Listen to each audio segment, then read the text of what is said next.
Blog Talk Radio.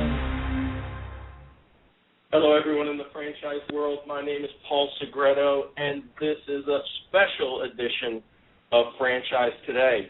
And it's also part of the current series, Voices of Franchising. Today, my special guest is Nick Powills, CEO and Chief Brand Strategist of No Limit Agency and founder of the 1851 Franchise Project. And we'll be talking about that here momentarily. I want to remind everybody of the upcoming segments of Franchise Today. As I said, we are in the series Voices of Franchising, and that continues this Thursday with my guest, Steve Caldera, President and CEO at the International Franchise Association, just days before the IFA convention next week in Las Vegas. And then next Thursday, right after the IFA convention, Nancy Weingartner, Executive Editor of Franchise Times, will be my guest. And the following week, as we wrap up Voices of Franchising, Therese Stilgen of Franchise Update Group, Media Group, will be my guest. So it's really a packed month for Franchise Today in our Voices of Franchising series. And looking ahead in March, we'll do a two-part series on franchise finance and followed up by a two-part series that will also coincide with the Multi-Unit Franchising Conference in Las Vegas, which will be on multi-unit franchising. Then in April and May, I'm real excited as we're lining up and getting confirmation of guests for our fourth annual Franchise Legal Series. This year expanded to 8 segments, culminating with a recap of the IFA Legal Symposium in Washington, D.C. towards the end of May. So that's 8 segments in our fourth series. Just really unbelievable where we've come from, just 4 years ago and bringing on a couple of attorneys to talk about best practices and legal issues surrounding franchising to where it is today. Then in June, we'll be doing a two-part series on the technology and franchising, followed up with a couple of segments on franchise development as we lead into the summer. Again, as I mentioned before, typically we've been on hiatus during the summer, but this year we're going to do live shows throughout the summer. It'll be our Franchisor Spotlight Series. We're already receiving commitments, and actually one of the biggest commitments I'm excited about getting right off the bat was Dina Dwyer-Owens of the Dwyer Group on Thursday, July 11th. And in September, we will be focusing our attention on the Public Affairs and Leadership Conference by the IFA in Washington, D.C. So all that month we'll be talking about political issues as well as some leadership shows on leadership, which I really think is a great segue into the Franchise Update Leadership and Development Conference in Atlanta the following month, and also the West Coast Franchise Expo. So we'll be talking a lot of franchise development as well. And then in December, we'll be wrapping up with a year in review. Again, it'll be live shows, so it's really great, and I'm excited that since the merger with Franchise Essentials and Franchise Foundry, that Franchise Today is now a production of Franchise Foundry, and really exciting things going on there. Also, in the very near future, we'll be putting out some information on our 3rd annual Franchise Social Media Summit, and that'll be done in conjunction with Fran Summit and our co-founder and partner on that, Elements Local.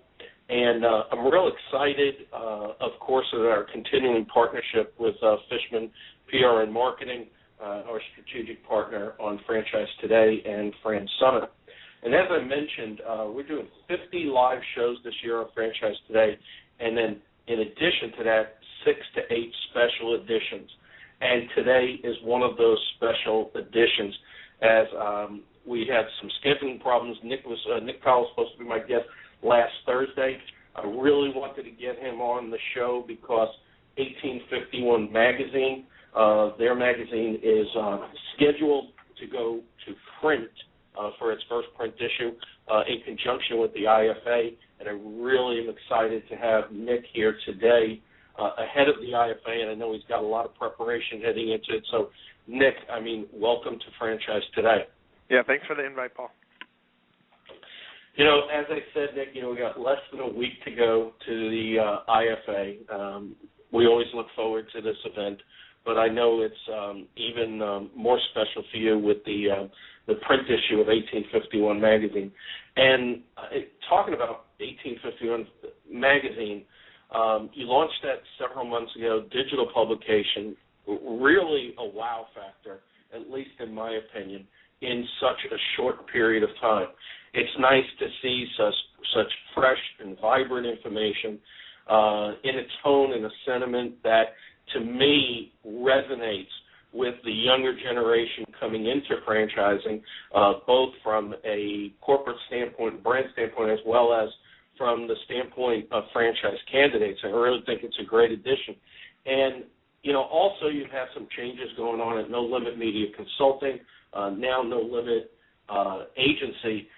So I want to talk about that, but specifically starting off with, and I took this from, I believe it was your website, getting people talking about brands. And I think that really is the evolvement of everything that we've known in, marketing and PR and even the early stages of social media, getting people talking about brands. And I really think that's just a tremendous statement, a very succinct statement that really says it all. So let's start real quick. No Limit Media Consulting, No Limit Agency. Why the change? Why the involvement? Well, I'll say going into the planning stages, it was a much larger undertaking than I could have ever imagined. So changing the name is not the easiest thing in the world. But really, I mean, our focus on the media consulting side was if we could bridge the relationship between publicists and journalists, we would be able to develop stronger relationships. Our process is different than any other PR agency, which is great on the results side. It's challenging on the recruiting side because it is high-stress environment on our team internally because there's a lot of rejection when you're calling media and developing relationships as opposed to blasting on press releases. But the media consulting part served its purpose, and reporters realized that we were here to be their partner in developing stories, not give them dumb stories. The client gave $500 to charity. Those things don't sell. It doesn't excite the journalist. It pretty much destroys relationships. So we focused on relationship, built the consulting, and it worked. But just like anything else in franchising, change has to be acceptable for any organization. And we looked at our model and said we're not just PR. We were never just PR, and that was probably a fault of the structure of our organization. In order to evolve and be competitive with the biggest PR firms in the world, we knew that media consulting had to go by the wayside, and we had to become agency. So when we look at growing our agency, there's a lot of opportunity both within and outside of franchising, and applying some of the communications styles that we learned from the media consulting side. So agency is a bigger term. It provides a little bit more flexibility in communication umbrellas, and it should allow us to create stronger campaigns that have a beginning and a middle, but never an end for any of the clients that we work on moving forward.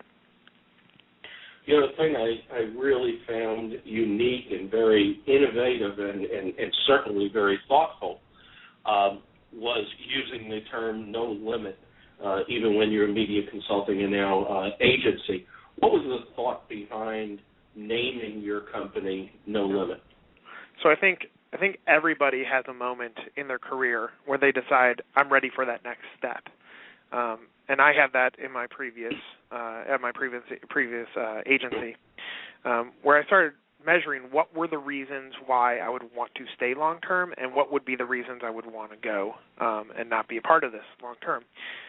Ultimately, I wanted to create something that wasn't mine. If you look at the agency landscape, and both within and outside of franchising, most agencies take on the name of their founder, but long term that eliminates a lot of potential for where an agency can go.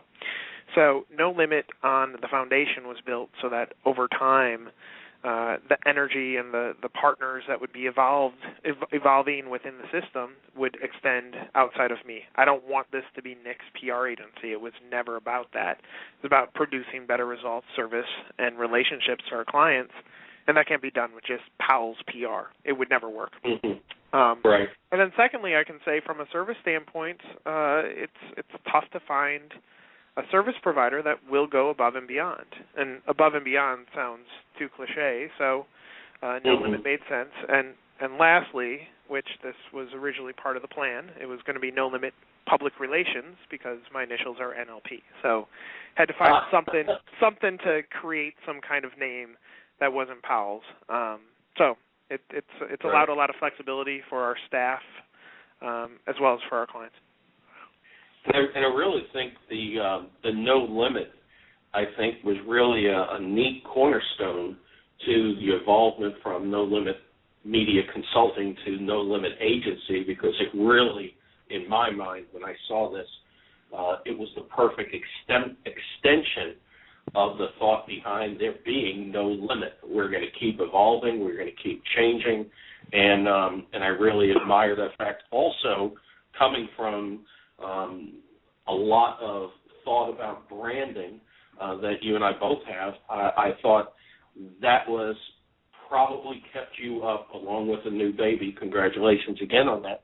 But along with keeping you up at night, do I change the branding here? Is it the right message? And I think it was. I think kudos to you on that.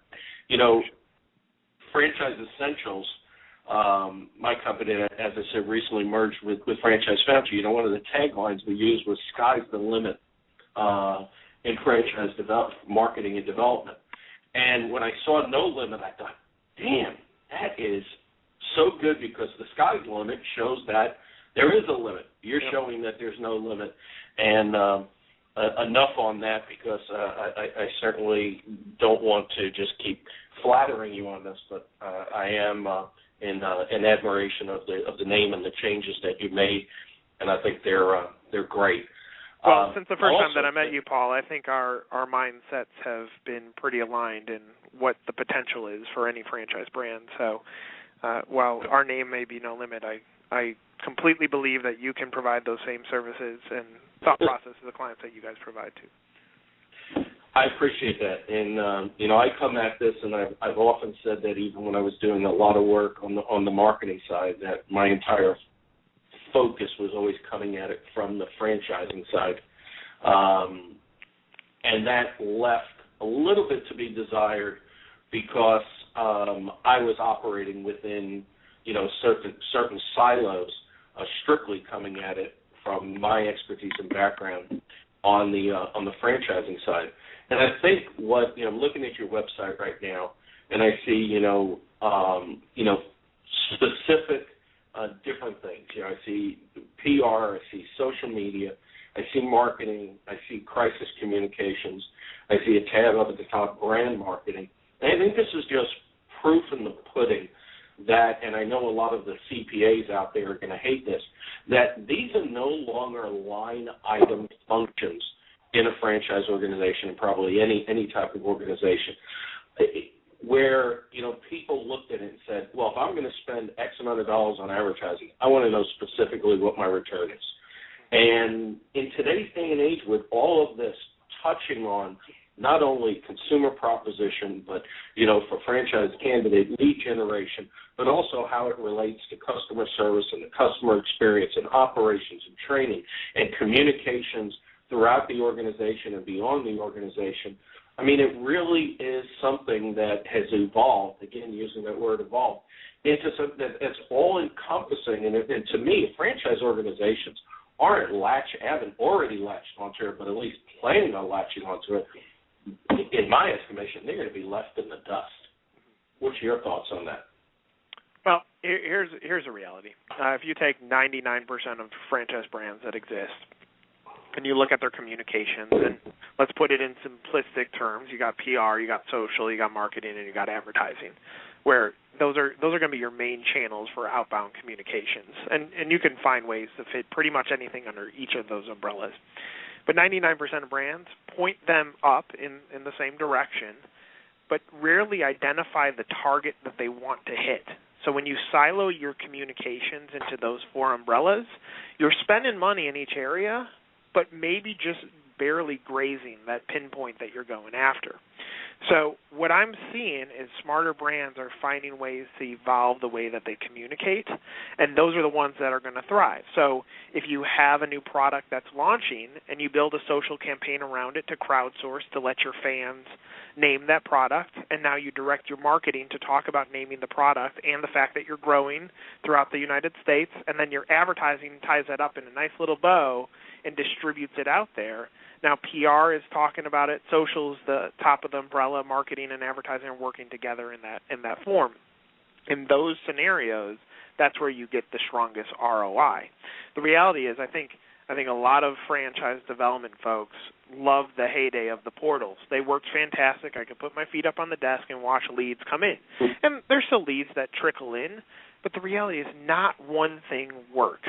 And if you're going to hire a PR firm or a social media agency or a development team, unless you have the other parts, you're going to fall flat on your face. So the best way to be successful, especially in this economy that has shifted everything, is to change the way you look at it, the way you communicate, and bridge those silos so that they all point together in a funnel. That's going to prevent you from becoming complacent. That's going to allow you to continue to thrive as an organization. I love one of the taglines on one of the statements in your website under our process when you talk about we educate, engage, and sustain through all media channels possible. One of the things that I talk about from a practical or actually from a tactical sense is share information, interact, engage, and only then we have earn the right for a call to action. And I love seeing the word educate in here because I really believe that is something that's missing. Too many times a brand and individuals want to put up the sign, I'm selling this, I'm doing that, without sharing information and educating whoever they need to along the way, whether it be pitching to a franchise founder or a CEO or pitching to a consumer, to a franchise candidate. And you talk about this all being a campaign. And campaigns, in my mind, lend more towards a long-term investment, a long-term relationship. And so with that in mind, is that what you see this as? Is that the reason why you're using the words campaigns? And is that the process that No Limit follows?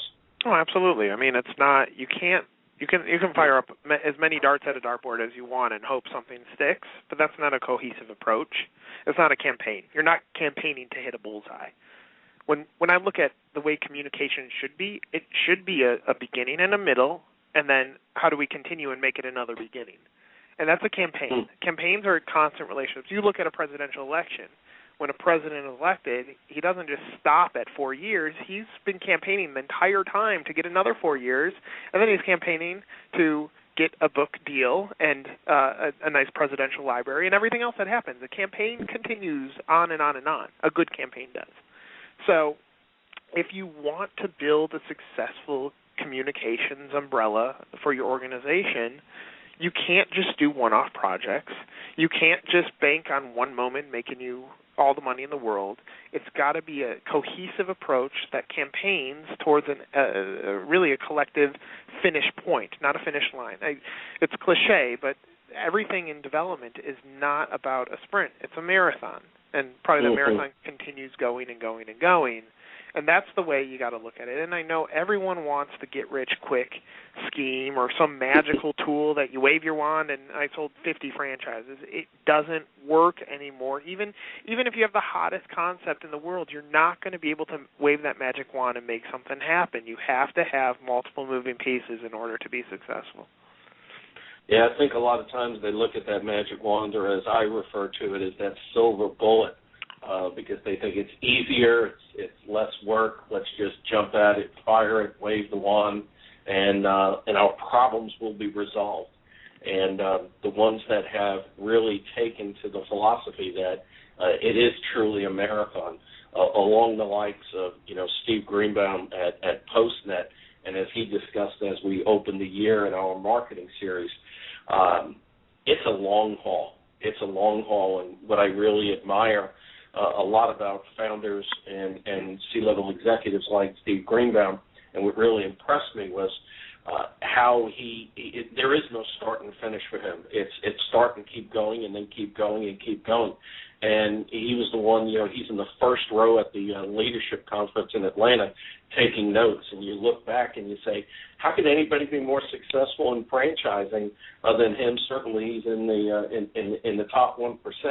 And yet, looking for new things, looking to keep that momentum going, and keeping, as you said, the campaign going, looking for the next part that's going to bring multiple benefits throughout the organization. And I really think that lends towards everything that we're talking about. Social media, everybody looked at as that magic wand 4 or 5 years ago. And it was interesting spending some time looking back at my blog, which was my company blog and is now my personal blog, Franchise Essentials. And I look back at some of the things that were written 5 years ago when I really started talking about social media and introducing it to franchising. Again, from the franchising perspective, not a marketing perspective. And I look at some of the comments that came back and how rudimentary, how fundamental they were, but also fundamentally unsound at the time as to why they wanted to use social media. Again, that magic wand, that silver bullet. And I remember a conversation with somebody that said, I want to use social media to sell franchises. And I said, okay, how many would you like to sell? And he said, 50. And I said, okay, how many did you sell last year? And he said, 2. And I said, how many leads did you generate to sell to? And, of course, as we know, franchisors are usually very proud of their lead count. Oh, we get thousands. I said, so can we say 1,000 to sell to? He said, oh, yeah, 1,000. I said, let's do the math here in order to sell 50. And look at 1,000 and start running the numbers. And you really think social media is going to generate 25 to 50,000 specific leads inquiring about your franchise opportunity? Let's get back to reality. Where have you seen, and specifically to the franchise space, where have you seen social media evolve, and where do you think, and I know you don't have the magic wand, but where do you think it's heading? Yeah, so let me look back at 5 years, too, because our company will be 5 years old as of March 3rd. So congratulations. It's been right along the side with you, too. If I look back 5 years ago, it was really the foundation of what I thought was opportunity in social. It was a place to influence the due diligence of those who are searching for a brand. So Stan Friedman was at a company, and he said, I want to be in Wall Street Journal and Inc. Magazine and Fox Business at the end of this year. Those are 3 target publications that I would like. And I said, okay, Stan, how do you expect to do this? You have 0 locations. He said, you're the publicist. You go figure it out. And I think back to that moment, and it was really an interesting play because at that point I had pitched that social media is going to be the next big thing. And, of course, everyone laughed at it and said, no, this is a fad. Well, of course, now 5 years later, it's a very, very big industry. But looking back at that, what we did is we blogged for Stan. We created a steady information distribution center. We had a MySpace profile, which obviously is obsolete now, and we had a Facebook group, which is no longer used. But Blogger plus Facebook plus MySpace at the point was designed to build a foundation for those who perform due diligence. The reality of anyone who's going to buy any product today, they're going to go to Google, they're going to search for your brand, and they're going to see what appears on that first page. Understand that social media is a giant influencer because of the amount of traffic, the natural SEO behind it will elevate it to the top. So what happened is as I would pitch reporters, they would find and identify that Stan was writing a pretty cool blog. So over the course of that year, we booked Wall Street Journal and Inc., and then ended up at the end of the year with him on Fox Business. And we accomplished that goal not because of the constant educating just through the phone, but also the educating through the due diligence process. So going back to day one when I started this company, I said, don't look at social media to be this magic tool. It is another place to bridge the relationship. So today, 5 years later, it's the same philosophy. And I'll say it's beautiful because it took about a year and a half from the point that we started for another agency to even pop up in the social space. So our intelligence I've always felt, has been about a year and a half, maybe a year advance of those who are trying to compete in the social space. But it's all about building a relationship and building a foundation for that due diligence. So your customers, if you ask any brand, how many of our franchisees had some relationship with the product or the experience beforehand, most franchisees are going to say, I had an experience. I was a customer. Now, knowing that, if you put the super customers into a Facebook fan page, you can influence them. There is a power of that impression, but it's even more powerful that your franchise prospects are going to land on that Facebook page and see, I love this brand, I love working here, I love being a part of it, and see you as an innovative company. That's where it's a part of the process. There will never be, and I shouldn't use the term never, and I talk about this with 1851, but I don't think there's ever going to be another silver bullet that will do what the franchise portals did when they were working great. I could be wrong, but I still think a fundamental process that includes bits and pieces of every category is what's going to work. So is social media driving sales? No, and frankly, neither is PR, neither is advertising, neither is marketing. What drives sales is the sales process that a franchisor has in place and the people that are selling throughout that process.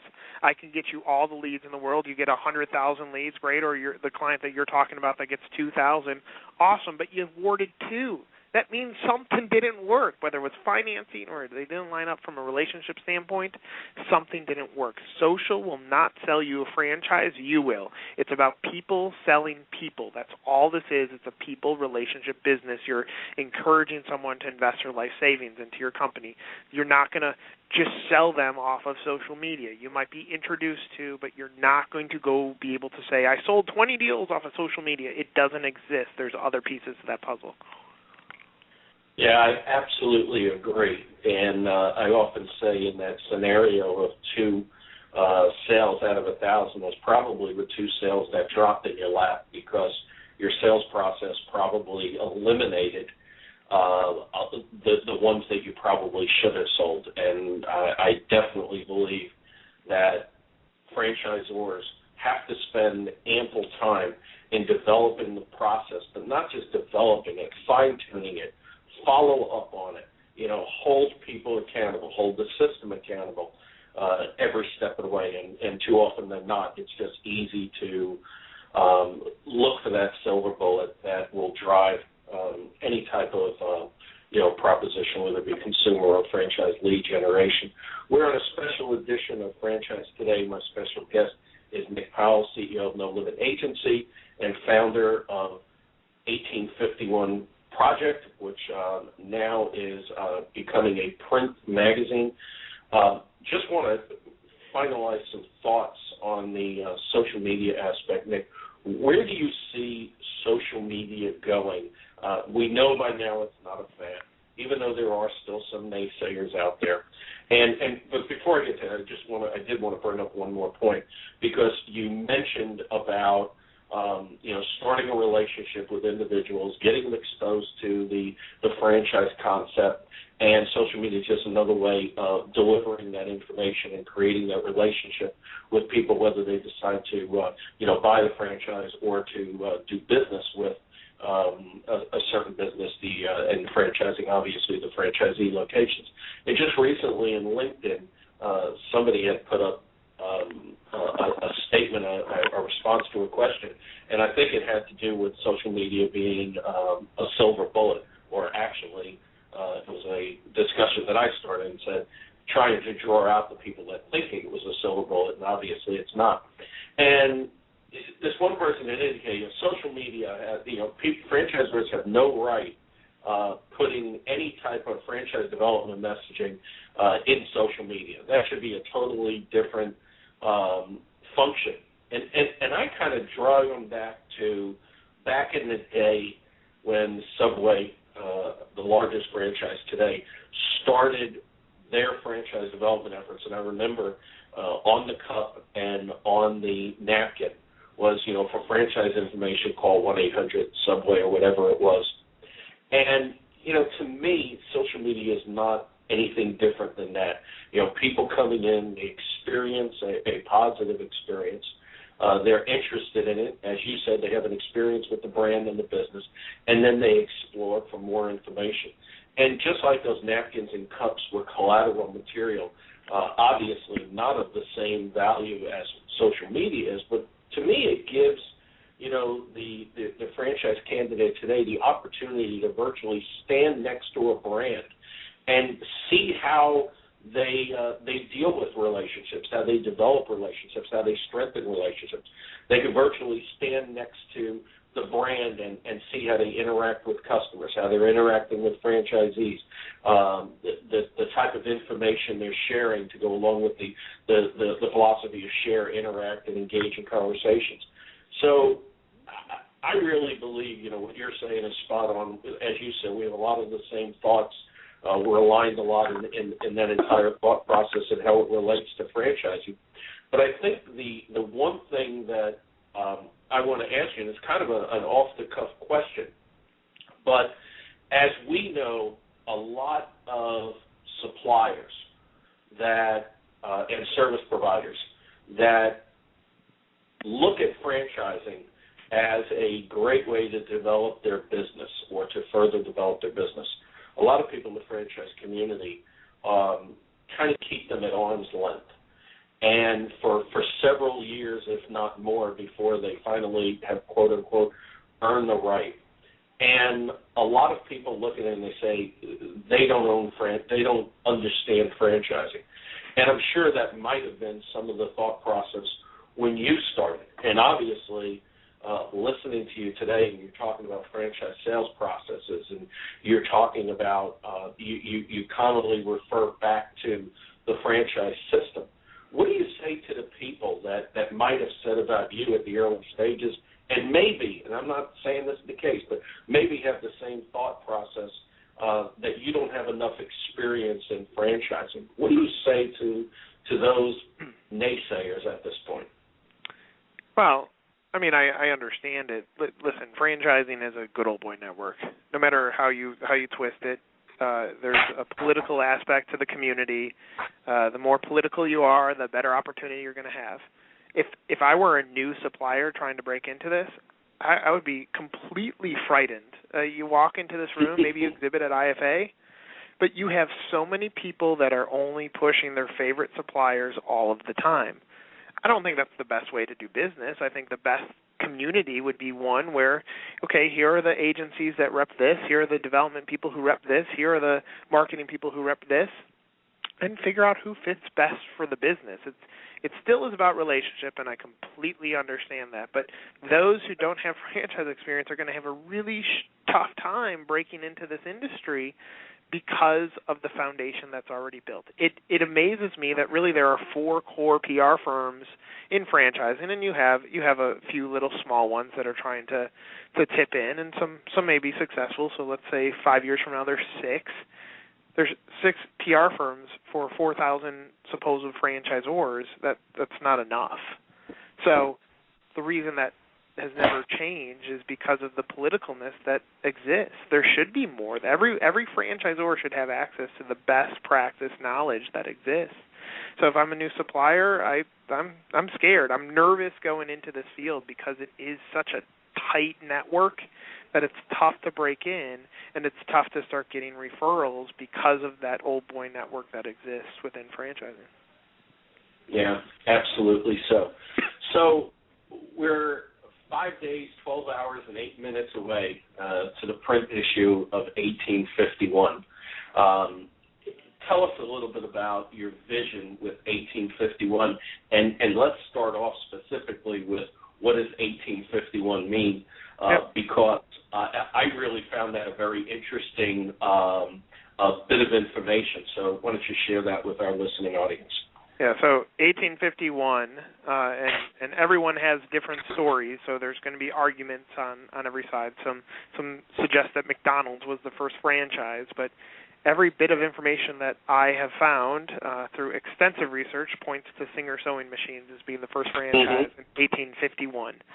So in order to be first in what I feel is the first of strong digital publications, I really don't think a a digital publication exists in franchising today other than 1851. There hasn't been anyone else who's created this place that should speak to Zors and Zs and suppliers. So to be first, we knew that we had to have a name that identified it as first. So 1851 is the foundation of Singer Sewing Machines when they first franchised their door-to-door business. And then, so on to some of the changes that have happened and the direction went. I'll say when in May 18th, we were at the Fran Connect conference, and that was the first day of 1851 being in existence as a digital publication. And at that point, I said there's no need for a print publication because we can accomplish everything digitally. To my surprise, we had 5,000 readers in the first month, all organically. And even more surprisingly, about 1,200 of those came off of Facebook. So talk about lead generation as a tool. Facebook was actually working to drive readers in there. So my biggest thing with No Limit or life period is those who become complacent are the companies that are not great. They're the good companies, and there's plenty of them. Those who become great have to be willing to change and not become complacent. So as the magazine started growing in popularity as a digital form, I looked at the space and I said, listen, there's nothing out there that is, in essence, taken those 4 pages that Entrepreneur Magazine dedicates to franchising and has expanded it into a full magazine. Entrepreneur has a tiny little section on franchising, and everyone can point to Entrepreneur as this, as close to a silver bullet as exists, that you get a good third-party credible story in Entrepreneur. It's going to drive significant lead traffic to you, and you're going to have the opportunity to sell. So the idea is if we could take those 3 to 5 pages that Entrepreneur dedicates, take that same style of writing, recruit in some decent writers like Steve Coombs, who's a regular reporter for NRN, to write for 1851, all of a sudden we would be able to build a foundation of a publication. Now, I say this in my publisher letter for 1851. I don't know if this is going to be the first and last print issue of 1851. What I do know is there was a demand. A lot of people requested something that they could feel and touch that represented the publication. And as I talk about the opportunity to bridge some of those audiences that no other franchise publication has figured out between supplier and franchisee and franchisor, both perspective on both sides and established on both sides, because that exists, then this thing has to be an evolution. So getting up to the print issue, it was just an evolving process. So we'll see what happens out of this. We're printing 3,000 copies for IFA, and we're probably going to do another 3,000 copy run for IFE in New York. So we'll see what happens. If this actually works to drive quality leads back to the franchisors, if it works to educate prospective franchisees on the do's and don'ts of becoming a franchisee, if it helps bridge the gap between franchisors and franchisees across and then ties it all together with that final silo of suppliers who want to know best practices and what's working and what franchisors are doing it well, then awesome. If it doesn't, we adjust and we are willing to continuously change to get it into a good place. You know, as I was telling you before the show today, you know, we had Franchise Essentials Media Group, as I said, it's now part of Franchise Foundry, and we have this Franchise Today radio show that I'm proud to say we're in our 4th year, which is really mind-boggling considering the first show. I did it as, you know, hey, this is neat. Podcasting seems neat. Let's give it a try. And I had 1 listener, and I think I had 2 people on demand. And, you know, we target roughly about 12 to 13,000 franchise executives, not looking to take it, you know, beyond the franchise community because we talk about best practices. And now we get between 500 and 600 live listens every week. And by the Monday following our regular show, we typically have anywhere between 6,000 and 11,000 on-demand listens. And I look back at that, and there's been so many times I've wanted to pull the plug saying, God, this is just an unordered amount of time that I'm spending. And is it doing any good? Do people really want it? And as I was going through the merger in the fall with Foundry, I didn't have quite as much time to franchise today as I would have liked, and I kind of did a little experiment. First, I started rebroadcasting some shows that were already on demand. It didn't need to be scheduled, and we were still driving approximately 4,000 on-demand listens every week. And then I stopped promoting it, and I said, I'm just going to leave this on autopilot and just see how much on-demand activity we have. And we were still getting 2,000 to 3,000 on-demand listens of shows in general. And, part of my thought process was Franchise Essentials magazine. Again, along the lines of your way of thinking, and it was planned, and we were moving forward, and we went through and released our first digital issue, and I was already committed and had to. But quite frankly, when I saw 1851 come out, I knew right then and there we had to pull the plug. To me, with the amount of time that I had, or lack of time that I had, and it really wasn't in the space I wanted to be in, but I saw a need for it. So as I often do, I jump and then look back and say, should I have jumped? But anyway, you convinced me otherwise, and I'm happy to say that we pulled the plug, and we did not want to move forward once we saw 1851, and that's just not blowing smoke. I mean, this is true. I really admire the publication. I admire the content in here. To me, it's great. The fact that it's there every day, the fact that it's within social media, it's just great all the way around.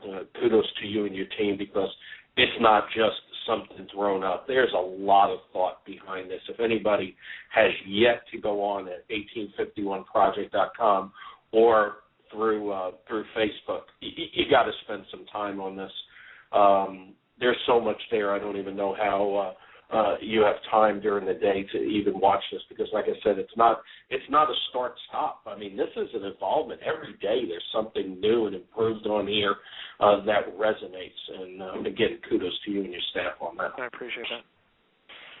So one of the things that I hear, throughout franchising, talking with a lot of franchise people, is the thought process behind this young ones to watch. And as you referenced, and I've referenced plenty of times here before, the good old boy network, and I think every industry has a good old boy network. But it's almost like there are some people saying, that's just these new people coming up. They're trying to find a place. Young ones to watch. What is your whole thought behind this, and where do you see this going and evolving? Because at someday you're not going to be one of the young ones to watch like you are right now. Well, it serves multi-purposes. I mean, I'll look at my own career within franchising, and I've been doing this for about 10 years now. So it's not like I'm one of the rookies anymore, and I think we've done a pretty strong job at establishing some pretty solid best practices when it comes to communications. But and you can look at this list, and it's not young ones under 40, and that's done on purpose, and it's almost sad because it's tough to find enough young ones within franchising under the age of 40. It just doesn't exist. And I'll say part of it is this good old boy network. And I understand maybe someday I am in this network, but I hope that I can keep my mind open to the fact that if we're going to instill best practices in this industry, and if an IFA convention is designed to build the best practices and have open dialogue, then we're going to have to embrace those who might have that next big idea. So I look through my own career, and especially at No Limits, I obviously made a big change from the agency that I came from. But I've struggled to find that voice. I have struggled to develop a platform, not because I need a platform for No Limit. I'll say we don't use IFA for new client acquisition. We use it as a chance to interact with our existing clients and to educate our staff about franchising. This year we're bringing 13 people. I would imagine there's probably not another supplier that's bringing 13 people from an organization to IFA. I don't do it for new business. I do it for the fact that I can educate. But I look at the access of opportunity that I've had, and it hasn't existed. When there's a social media platform at an IFA convention, it's not like I'm on that stage having a voice. And again, it's not because I want new business. It's because I want to help franchisors and suppliers and franchisees really gain valuable knowledge that should impact their business. It was a foundation for everything. So if you look at the young ones to watch, you'll see a good list. There are some that, and it was hard to identify, but we found some that are in their 20s that if franchising gives them a shot and you don't have some supplier who is grumpy that there's another competitor in the field, but if you allow some of these people to have a voice, you can now groom a constant campaign in franchising. Right now, again, the amount of young folks are limiting in franchising and within this community that's built around the IFA. If these guys don't get embraced, then 10 years from now, you're scrambling to find that next good old boy network when the current good old boy network is reaching retirement age. So there's a ton of opportunity to mentor and be associated with and allow people to have voices. And if the franchise community embraces the idea of open knowledge and shared knowledge, then we can influence in positive ways. So Young Ones to Watch is simply saying, here are some up-and-comers. Randy Shaka, who is 34, now the new president of Two Men in a Truck, he should be keynoting something at IFA. And obviously, with 420-some votes on the Young Ones to Watch right now, he has a following. So, but he's not even going to IFA. My point is, you have to embrace the young ones that are coming up, not to say, kid, here's your shot right now. Go be the leader in this organization, or go be the voice of our industry. More so, bring them in so that they can be groomed to take all the knowledge that you learned and all the knowledge that they're going to have to hand off to those coming up behind them, so that we can build best practices. So the constant conversation at a convention isn't, so what's working in franchising? Nothing's working in franchising because no one's willing to share information and no one's willing to embrace that someone else might have a big idea. Very, very well said. And, you look at, the younger generation, and we'll phrase it as that. I mean, they are today's customers. They are today and tomorrow's franchise candidates. And you're exactly right. Boy, I hate that when I hear, so what's working in franchising today? And it's the same regurgitation of stuff that I've heard 20 years ago. It makes me cringe. It makes me cringe at times.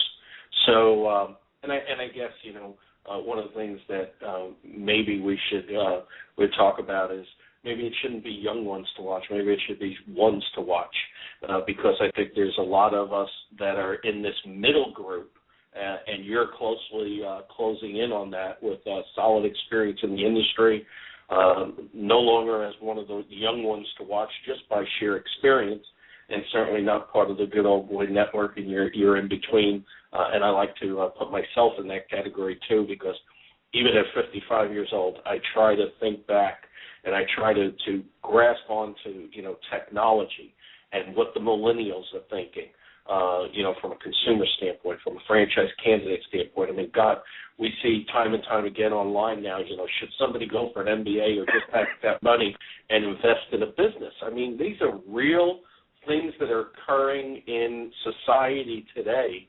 and it's also going to be one of the big portions of the population moving forward. And if they're not the ones that franchisors are thinking about right now, because of the proliferation and popularity of the internet, they're also big influencers of people that are 55, 60, and 65 years old that may not be able to retire, that may be looking for a second or a third career now as a franchisee. Chances are they're not doing all their due diligence on their own.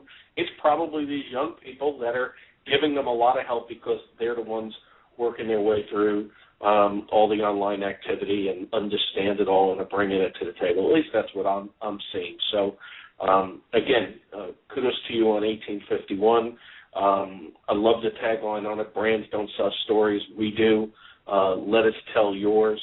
What do you say to a franchisor, an upstart franchisor that comes to you and says, kind of like Stan did, I've got no units, I got just a couple of units.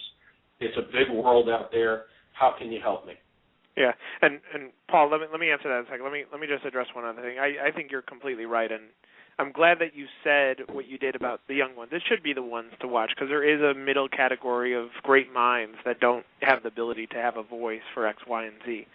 So long term, you're right. We need to make sure that we address the middle class of franchising.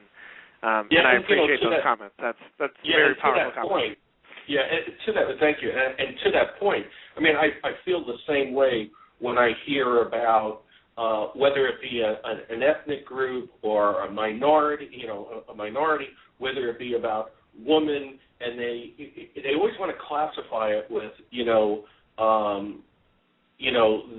the glass ceiling about women and the women's thing, and there's the National Advancement for Colored People, and all these different groups. It's like, to me, if you really want equality, eliminate those adjectives, those words in front of it that classify you, that you want to be out of this inequality situation and be equal.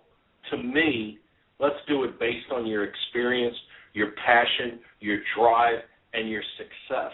And let's not qualify it with something that you're trying to get away from. And I think that's, to me, it doesn't matter whether one of these people are 22 years old, 32 years old, or 82 years old. To classify them based upon that, to me, is wrong.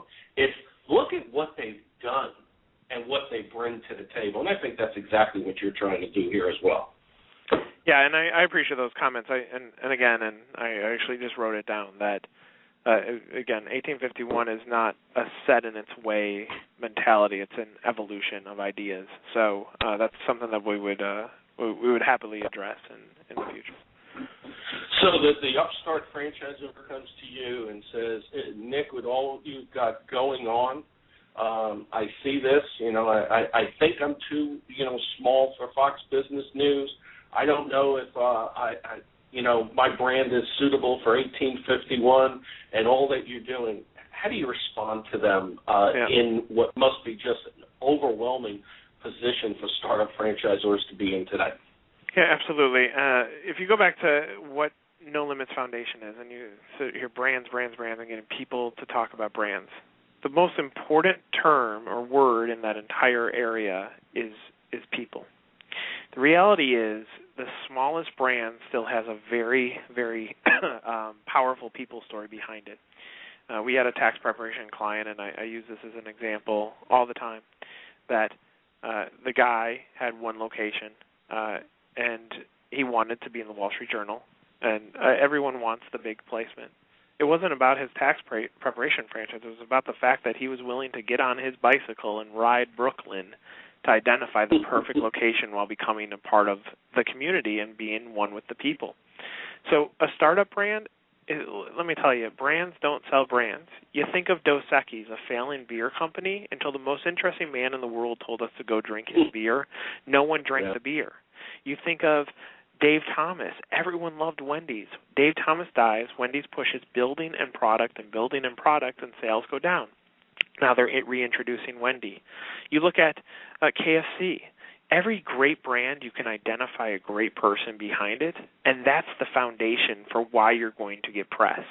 So a startup brand, it's not about the fact that you created some restaurant or some froyo place. It's about the fact that you took that leap as an entrepreneur and said, I'm going to really roll the dice on every dollar that I saved up and take a risk to make more. That means it doesn't matter if you have one unit or you got 10,000 units. It's still the same story. People sell brands. Brands don't sell brands. People do. Excellent advice. Excellent words of wisdom there.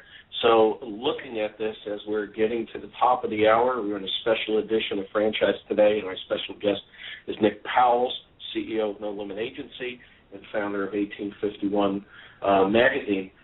Nick, the million-dollar question is, with your crystal ball, silver bullet, magic wand, etc., what do you see in the future of franchising from your perspective? I would hope that people get smarter. I mean, it's somewhat obnoxious for me to say that, and some people are going to say, well, I'm smart. I know what I'm doing. Look, the reality is if you look at the statistics or the financial numbers behind any franchisor, the typical franchisor is going to have to invest $10,000, maybe between $8,000 and $12,000 per franchisee that comes into their system. So when I hear franchisors tell me, well, we want 50 deals in the next year, that's fantastic. Do you have a $500,000 budget that's going to go towards marketing this opportunity? Well, no, I got $200,000. Then you might have a fighting shot to get 20. So my hope is that in the future, if we can share good information and have open dialogue at some of these franchise events, then eventually we'll build the great model that says, okay, I invest X, I should get this, and if I don't have the proper sales team, and start building the best practice of how a process works. The portals are gone. They're not going to work anymore. And from what I can see, they're unwilling to evolve. Could something like an 1851 replace it? Absolutely. But time is only going to provide that answer, whether 1851 is the solution. Will it be a silver bullet? No, absolutely not. It's going to be a part of the puzzle that connects great communication back to the prospect and allows the prospect to perform strong due diligence on their own without feeling some pressure of some aggressive sales process. This is a relationship-building industry. We're willing to build relationships with our process and with our franchisees, then our franchisees become multi-unit franchisees, and we don't have to work as hard. We can grow from within, which is such an amazing idea that seems to be failed so many times.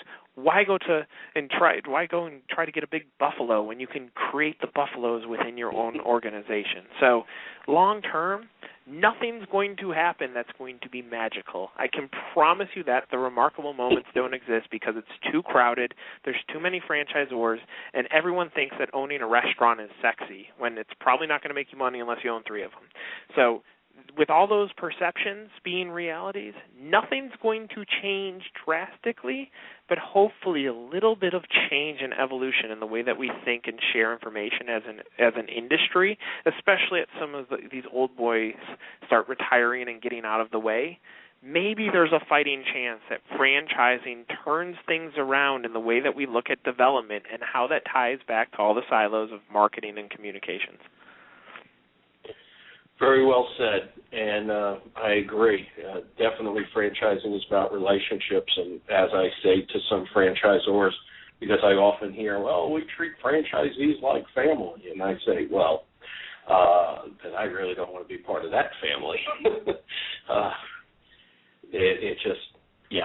It's about relationships, and we do have to evolve. Nick, I really appreciate the time you spent with us today. Look for 1851 magazine in print at the IFA convention.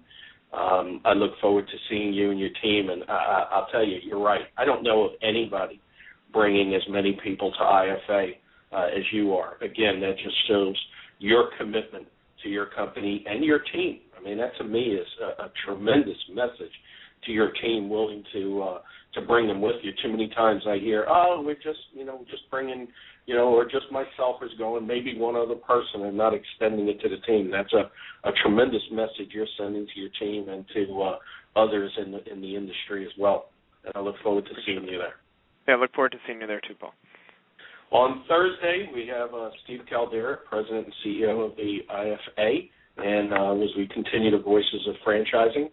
And until then, my name is Paul Segreto, wishing you the best, the very best in this great thing we call franchising. Franchise Today is out.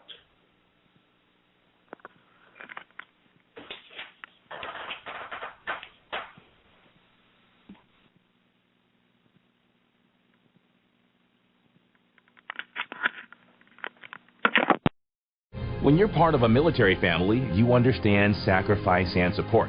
At American Public University, we honor your dedication by extending our military tuition savings to your extended family. Parents, spouses, legal partners, siblings, and dependents all qualify for APU's preferred military rate of just $250 per credit hour for undergraduate and master's level programs. American Public University. Value for the whole family. Learn more at apu.apus.edu/military.